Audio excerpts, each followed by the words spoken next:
Mangoes.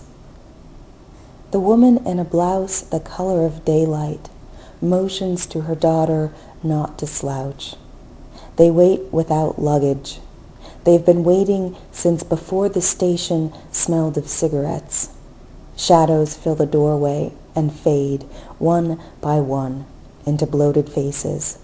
She'd like to swat at them like the lazy flies that swarm her kitchen. She considers her hands, at rest like pale fruits in her lap. Should she gather them in her skirt and hurry down the tree in reverse, greedy for a vivid mouthful of something sweet?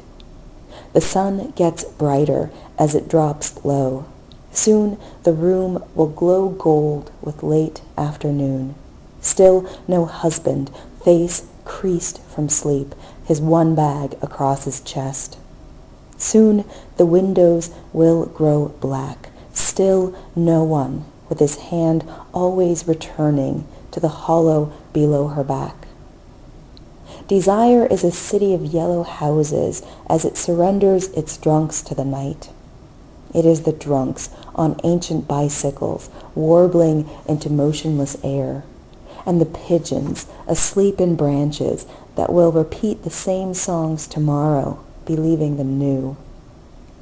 Desire is the woman awake now over a bowl of ashes that flutter and drop like abandoned feathers. It's the word widow spelled slowly in air with a cigarette that burns on its own going.